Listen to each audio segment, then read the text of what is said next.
আসসালামু আলাইকুম প্রিয় শিক্ষার্থীবৃন্দ, নতুন আরো একটি ভিডিওতে আপনাদেরকে স্বাগত। তো আপনারা যারা বাইনারি সংখ্যা পদ্ধতি থেকে অক্টাল সংখ্যা পদ্ধতিতে রূপান্তর নিয়ে সমস্যায় আছেন, আজকের ভিডিওটি ঠিক তাদের জন্য। তো চলুন আজকে দেরি না করে আমরা শুরু করি।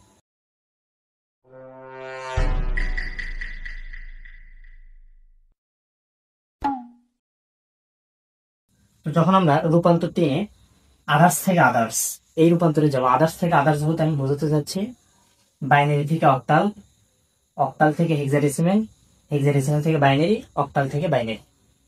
যখন আমরা এরকম রূপান্তর করব তখন আমাদের কিছু জিনিস মেনটেন করতে হবে। সেটা হচ্ছে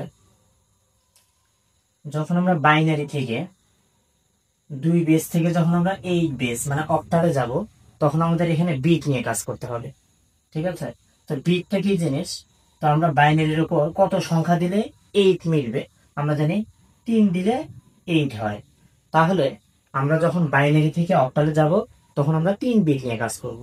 তার মানে বিট বলতে কি বুঝিয়েছিলাম, গত ক্লাসে বলেছিলাম বিট হচ্ছে বাইনারি সংখ্যা, 0 এবং 1 কে বলা হয় বিট, প্রত্যেকটাকে এক একটি বিট বলা হয়। তাহলে এখানে আমরা 3 বিট নিয়ে কাজ করব। তাহলে বাইনারি থেকে যখন অক্টালে যাব তখন কাজ করবো কত বিট নিয়ে? 3 বিট নিয়ে।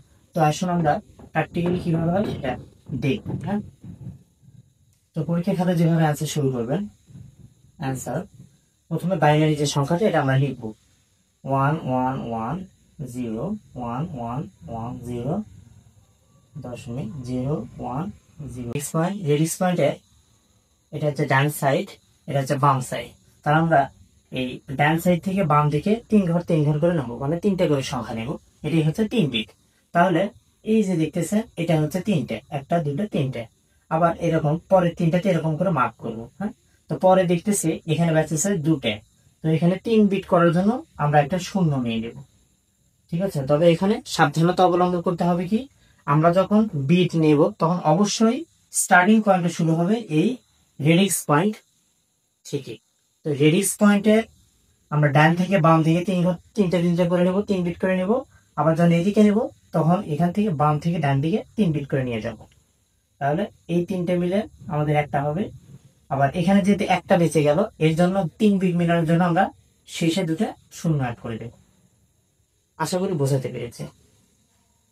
তাহলে এখন এটা থেকে আমরা অক্টালে যাব কিভাবে, এটার জন্য আমি আপনাদের স্ক্রিনে একটা স্ক্রিনশট দিয়ে রাখবো।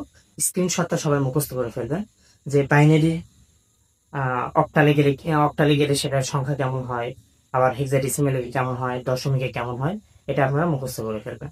তো আমি এখানে বাইনারির অক্টাল রূপ কত হয় সেগুলো আমরা লিখব।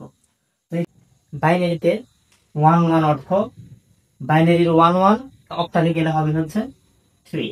ঠিক আছে? তাহলে এটার পরিবর্তে আমরা লিখবো 3। তাহলে 101 অর্থ অক্টালে হবে হচ্ছে 5। 110 এটার অক্টাল নাম্বার হচ্ছে 6। এটা কি হচ্ছে 010 অর্থাৎ 10 অর্থ হচ্ছে 2। আর 100 এটাকে অক্টালে বলা হচ্ছে 4। তাহলে আমরা এখানে চেঞ্জ করে এই শব্দগুলো পেলাম। তো এটাকে আমরা এখন অক্টালে রূপান্তর করবো। তাহলে এটাকে আমরা সিরিয়াল ওয়াইজ লিখবো, যেখানে দশমিক আছে ওই বড় বড় আমরা দশমিক দিব। তো আগে বাইনারি সংখ্যাটা লিখে নিব। বাইনারি সংখ্যাটা কি ছিল? 1110 1110 রেডিক্স পয়েন্ট 0101। এটা ছিল আমাদের বাইনারি সংখ্যা। এখান থেকে আমাদের অক্টাল সংখ্যাটা কেমন হবে? 3 সিরিয়াল আমরা নিব 3 5 6। এই যে রেডিক্স পয়েন্ট এখানে দশমিক দিতে হবে বরাবর, তারপর 2 4। এটাই হচ্ছে এই বাইনারি সংখ্যা থেকে অক্টাল সংখ্যায় রূপান্তর। আশা করি আপনারা বুঝতে পেরেছেন। যদি আপনারা এটা বুঝে থাকেন তাহলে আমি একটা HW দিচ্ছি, এটা আপনারা করে আমার কমেন্ট বক্সে জানাবেন। যদি উত্তর সঠিক দিয়ে দেন তাহলে বুঝবো আপনারা আমার ভিডিওটা বা আমার লেকচারটা বুঝতে পেরেছেন। সেটা হচ্ছে 110 1010 1110। এই বাইনারি সংখ্যা অক্টাল কি হবে এটা আমাকে কমেন্ট বক্সে জানাবে।